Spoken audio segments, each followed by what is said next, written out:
setelah terjadinya peristiwa 65 sudah mulai mendapatkan informasi, diawali dengan penelitian Profesor Wathai, kemudian disambung dengan adanya Cornell Papers yang kemudian kita tahu begitu banyak peneliti-peneliti asing yang tertarik pada peristiwa 65 dan juga mulai berdiri beberapa komunitas-komunitas dari masyarakat sipil di Indonesia yang mencoba mengungkapkan dan menyampaikan kepada masyarakat apa sebetulnya yang terjadi di peristiwa 65. Nah, di dalam peristiwa 65 yang kita ketahui, pastilah bahwa ada korban, ada tahanan politik, ada buruh, ada yang kita tahu adalah ada kuburan massal hampir di seluruh peta geografis kita. Nah, ini semua sebetulnya menjadi pertanyaan besar karena kalau ada korban yang pernah dinyatakan oleh Sahrul Edy bahwa secara publik dia menyatakan sudah membunuh 3 juta anggota PKI, tetapi Amnesty International mengatakan bahwa yang dibunuh itu sekitar 500 sampai 1 juta. Oke, jadi kita punya beberapa fakta faktual, ada korban, ada pemenjaraan, ada kuburan massal, ada beberapa yang sebetulnya menjadi dasar dari keinginan masyarakat Indonesia untuk mengungkapkan kebenaran peristiwa 65. Karena sudah begitu panjang perjalanan dari kawan-kawan aktivis 65 ini dan tidak pernah mendapat jalan untuk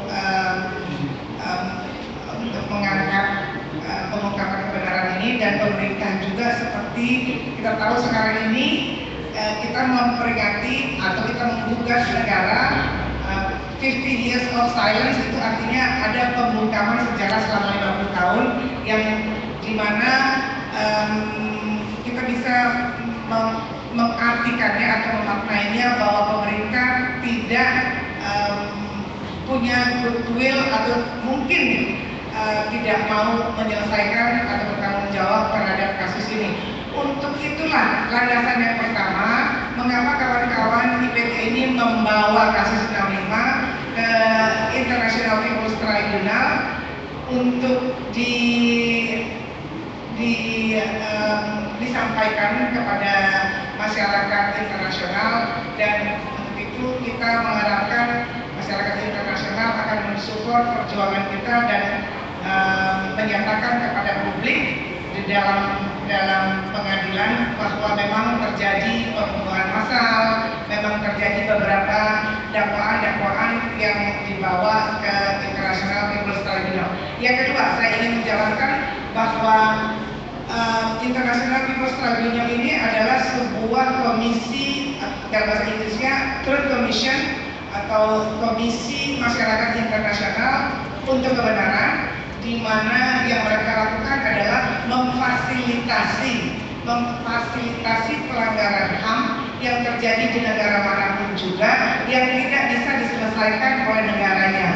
Inilah sebuah forum yang memfasilitasi suara-suara korban yang dibawa oleh masyarakat sipil dari suatu negara tertentu untuk mendapatkan pengakuan publik internasional, dan diharapkan secara moral bisa membantu mendorong pemerintah untuk menyelesaikan dan bertanggung jawab pada masalah pelanggaran HAM tersebut. Yang ketiga, tentu kita akan bertanya, apa sih sebenarnya yang dilakukan atau yang diharapkan oleh International People's Tribunal ini? Kawan-kawan ini tidak mengambil peran negara dalam proses hukum ya. Proses hukum itu nantinya secara legal mungkin akan dilaksanakan Mahkamah Internasional PBB yang akan bisa menghasilkan resolusi dan secara langsung bisa meminta negara yang bersangkutan untuk bertanggung jawab terhadap pelanggaran HAM berat yang terjadi di negaranya. Namun yang berlangsung sekarang di Belanda adalah sebuah pengadilan rakyat yang memakai format legal sebuah pengadilan, tetapi bukan merupakan pengadilan yang akan membawa pelaku ke penjara. Yang dilakukan oleh pengadilan rakyat internasional adalah membawa kasus 65 menjadi perhatian dunia, dan di mana di dalam indictment yang dibawa oleh tim IPT akan dibahas dan dibuktikan bahwa setiap pelanggaran HAM itu bisa dibuktikan, ada datanya, ada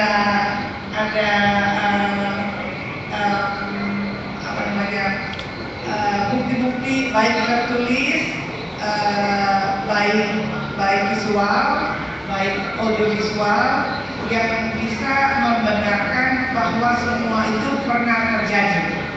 Dan seluruh dakwaan yang kami bawa ke International People's Tribunal, di mana ada sejumlah hakim dari beberapa negara sebagai anggota.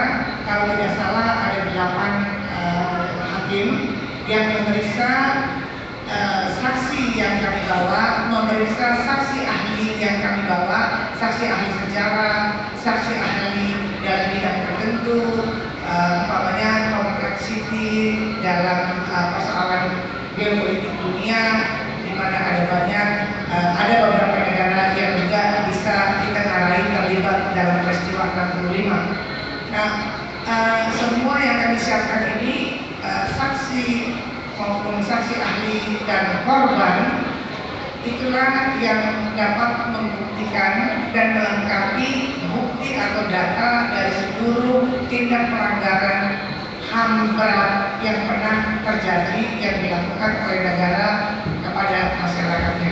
Saya pikir itu dulu. Terima kasih. Oke, terima kasih ya Pak Dulu Proses Raja.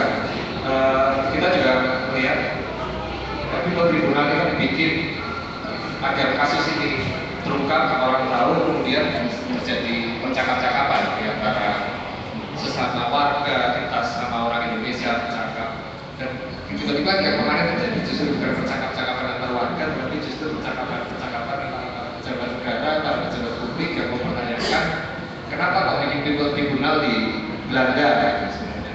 Dan kemudian kita juga lihat itu menjadi pembinaan yang sangat marah kontroversinya, tapi kita juga justru tidak melihat apa yang sebenarnya dipercakapkan, persepsi publik sendiri apa tentang masalah ini. Mungkin Mas Jono bisa juga untuk memberi pengantar terkait masalah ini, kira-kira sebenarnya apa sih dan kenapa ini di Belanda, kenapa kita di Indonesia atau bagaimana?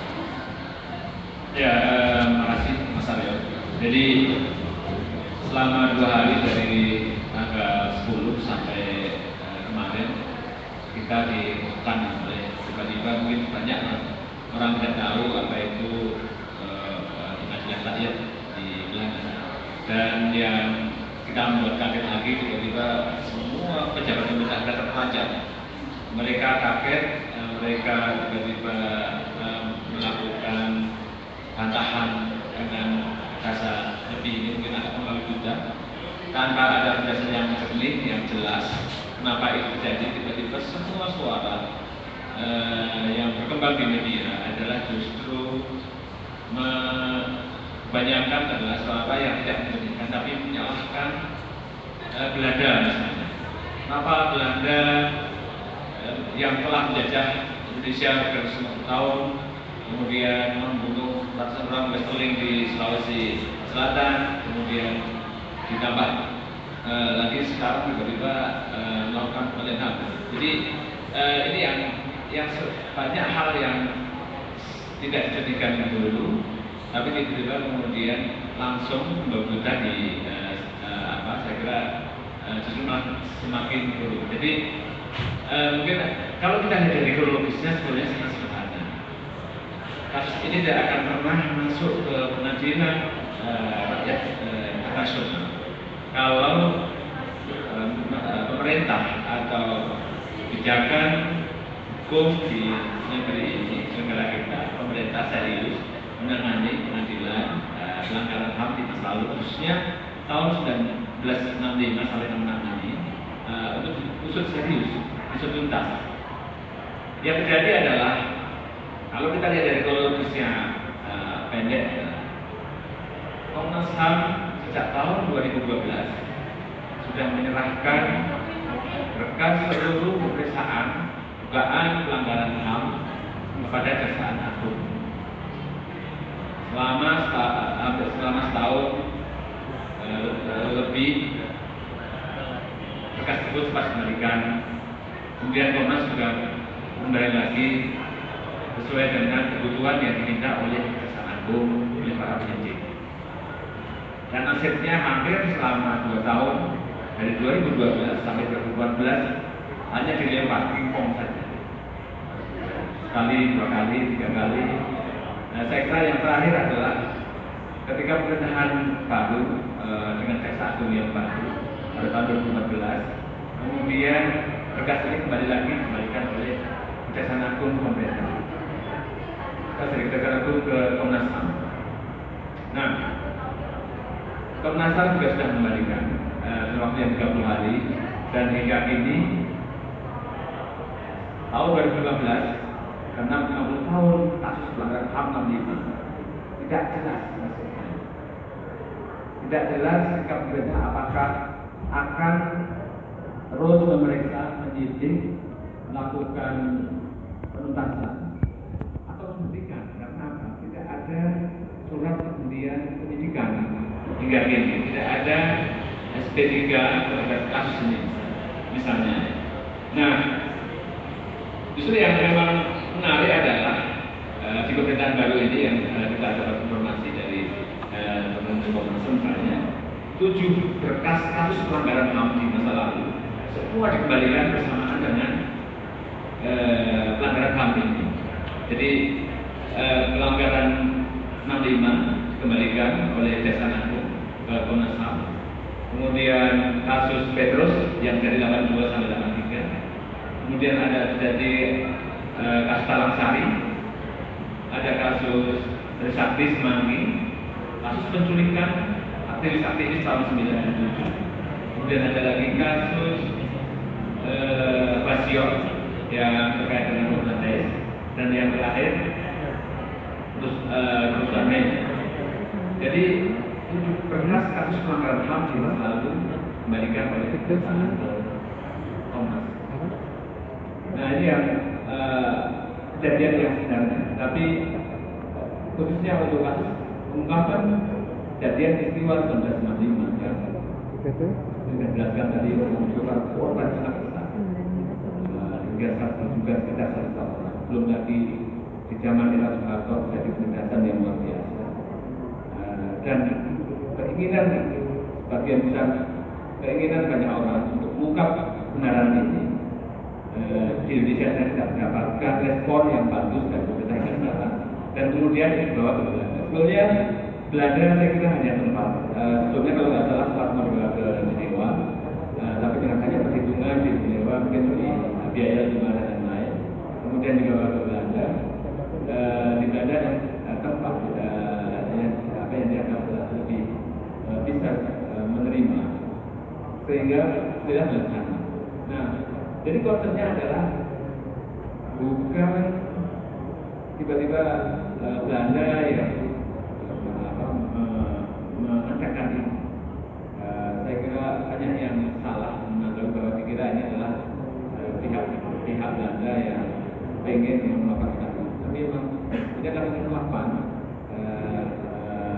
kebenaran yang dilakukan oleh masyarakat sipil di Den Haag. Nah, memang kita tahu semua, tidak hanya media yang kemudian berkembang menjadi ramai. selama 2-3 hari ini kalau media kemudian mengungkap, media mainstream, media sosial juga lebih luar biasa lagi. Dan ini yang saya kira banyak juga yang tidak tahu asal usulnya, bagaimana kronologisnya, bagaimana jalannya, dan saya kira memang harus diluruskan isu yang berupa pembedaan supaya masyarakat juga tidak bingung kenapa Belanda yang kenapa di Belanda, kenapa saya tidak negara lain, dan ini yang saya kira saya kira nanti. Oke, ini menjadi pancingan diskusi yang menarik.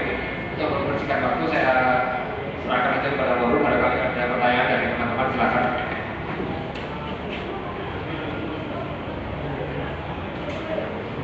Untuk Ibu Dolorosa dan Mas Suwarjono, kita kan sekarang lagi live sidang tribunal, tapi kita belum tahu arahnya kemana setelah ini. Pastinya tidak mungkin hanya sampai di situ aja. Ibu Dolorosa bisa dijelaskan lebih detail apa upaya selanjutnya setelah ini, setelah sidang ini, karena saya dari sebelumnya juga belum paham. Ya, ini kan baru campaign dalam Mas Suwarjono. Nah, setelah sidang tribunal ini pecah gitu ya, jadi topik pembicaraan, kita tahu ada dua kubu di media yang sangat kritis dalam support korban-korban tragedi Kanjuruhan.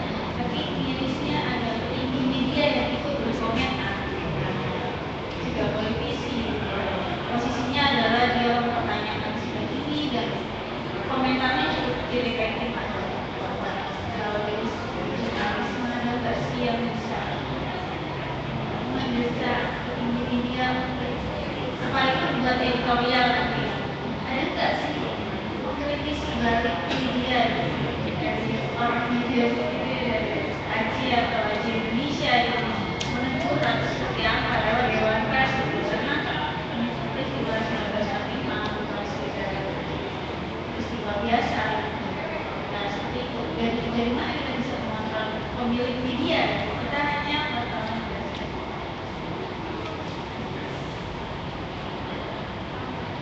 Ada yang lain lagi? Monggo Mas. Satu saja.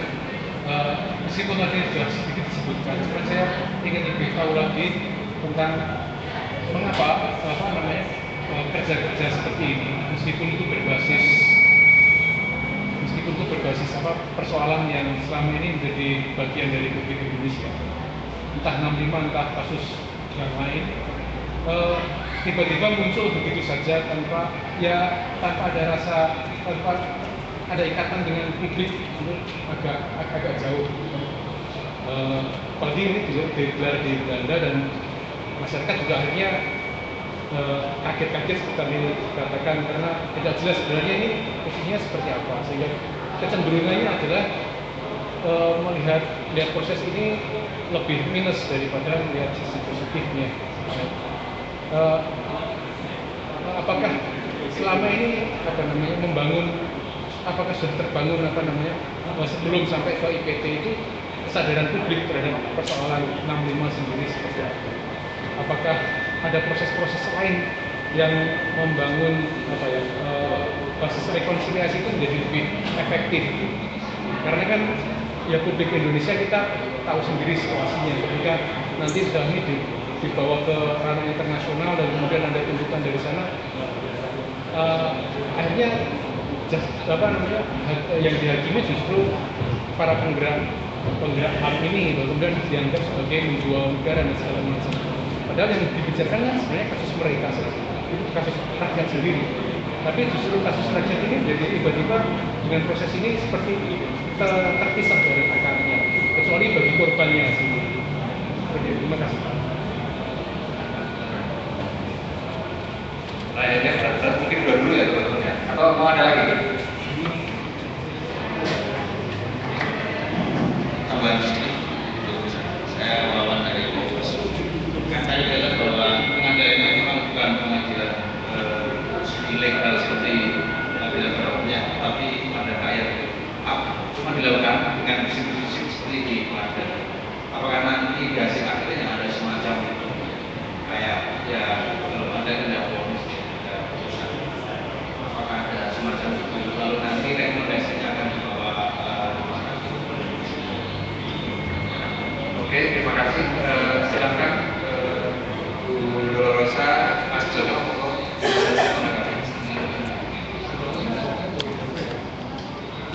Mbak, saya pikir pertanyaannya dekat dengan Mas yang terakhir ya, mau kemana setelah ini.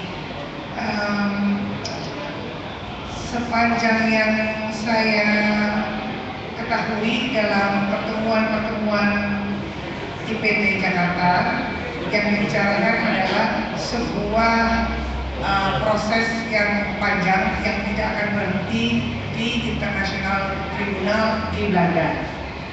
Nah, kalau Anda menyimak TV kemarin apa yang dikatakan oleh pengamat hukum internasional itu, saya pikir betul adanya bahwa gerakan International People's Tribunal ini bukan tidak memiliki landasan hukum, itu betul sekali.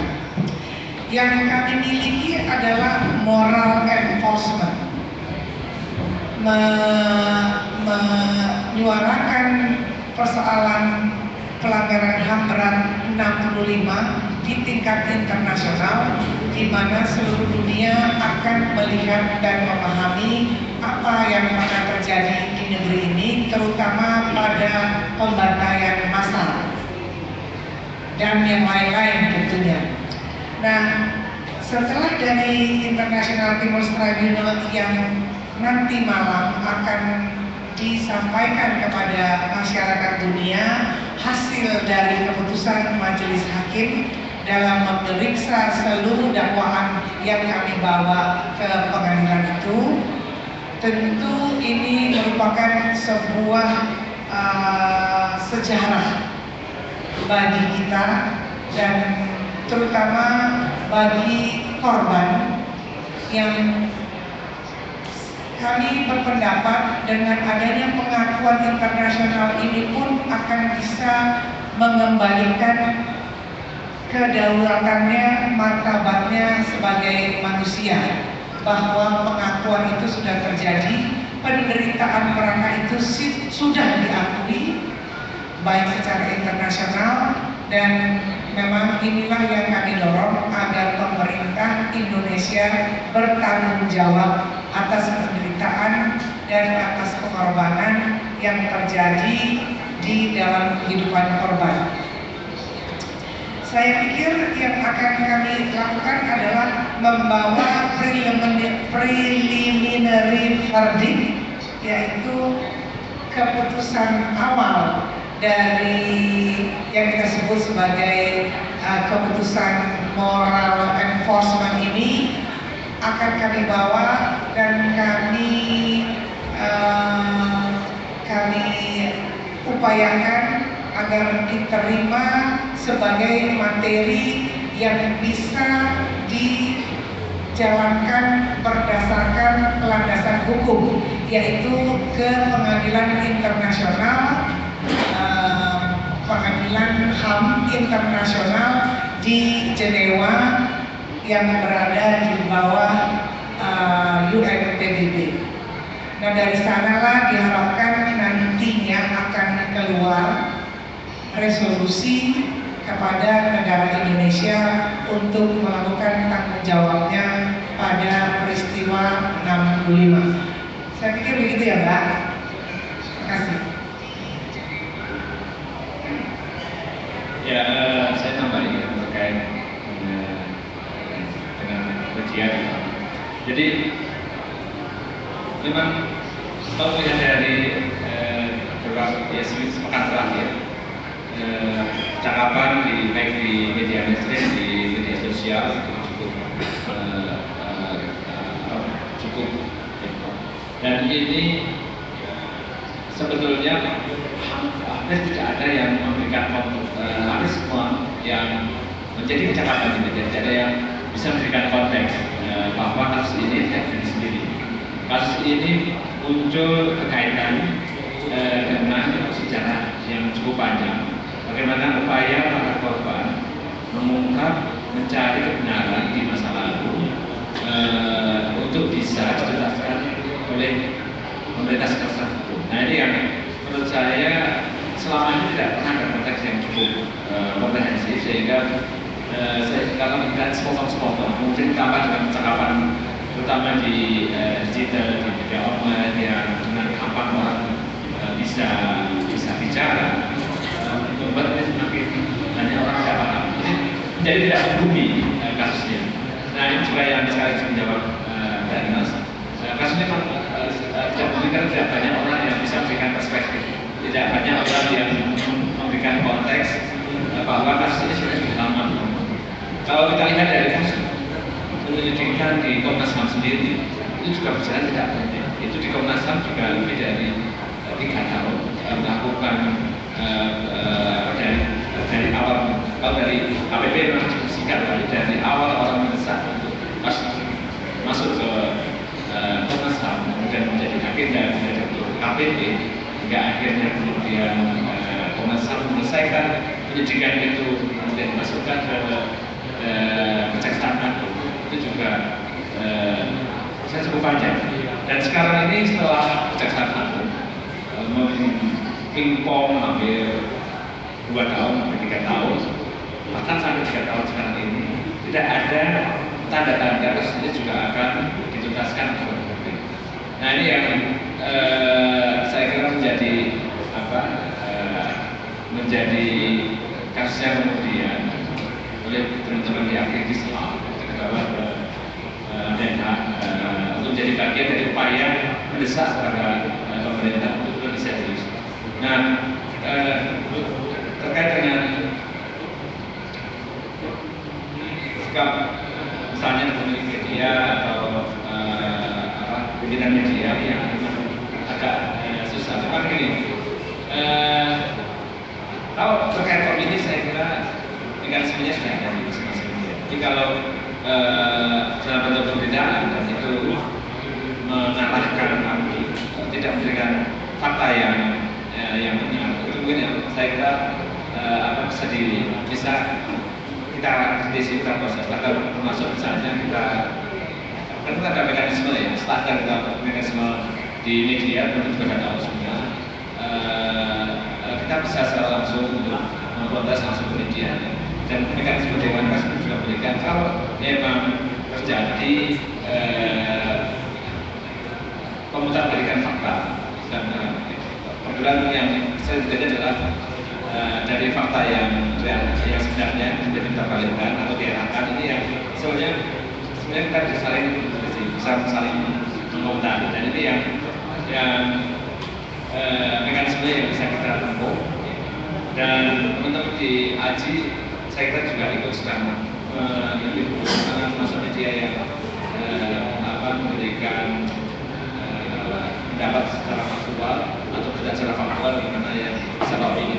Nah, yang kedua adalah kalau mencampurkan antara opini dengan media kemudian dengan diarahkan ke pemberitaan, ini yang saya kira biasnya panjang, dan mekanisme kita bisa kita langsung, namun kita bisa dilakukan untuk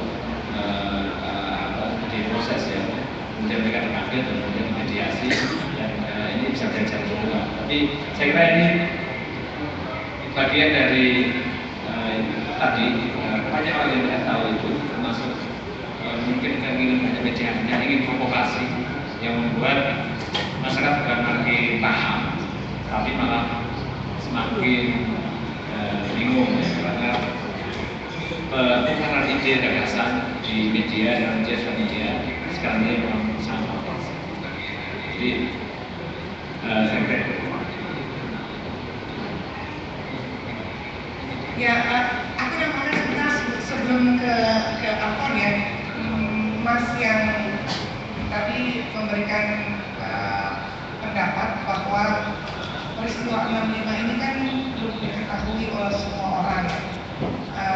Maksudnya sebetulnya sosialisasi atau pemahaman tentang apa yang terjadi di peristiwa 65 ini belum, singkatnya mungkin kita mengatakan persepsi terhadap kasus 65 ini kan beragam. Nah, saya hanya melihat bahwa yang menyebabkan hal ini bisa terjadi adalah rezim militer Orde Baru Soeharto memang melakukan rekayasa sejarah habis-habisan. Jadi mereka yang berumur 15 tahun sampai 55 pasti akan tetap memegang apa yang menjadi provokasi yang dilancarkan pada masyarakat. Karena itulah saya pribadi melihat bahwa peristiwa 65 ini dampaknya sangat masif bagi kehidupan, bagi tatanan sosial dan budaya kita.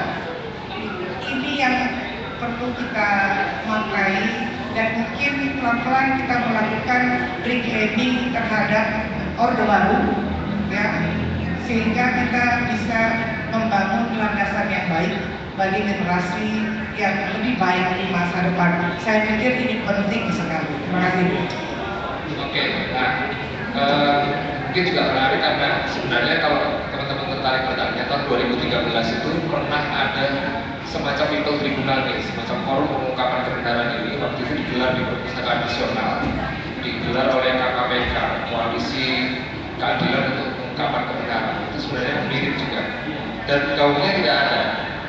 Artinya tidak ada perhatian publik, tidak ada juga perhatian dari media untuk memberitakan testimoni-testimoni korban yang sudah berjalan pada tahun 2013 itu. Padahal prosesnya relatif sama.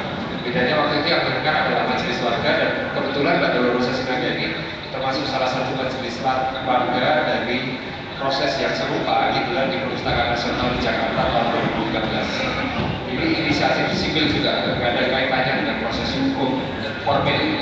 Nah, tapi di tengah-tengah kita sudah hadir Mas Alphonse.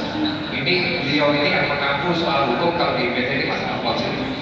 Jadi mungkin kita kasih kesempatan beliau untuk memberi pernyataan dulu tentang sejauh mana perkembangan PT sejauh ini, dan kira-kira seperti apa nanti yang bisa dimunculkan oleh PT dan apa manfaatnya bagi Indonesia.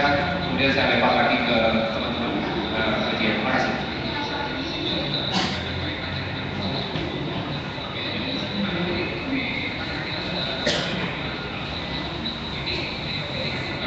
Baik, terima kasih teman-teman semua.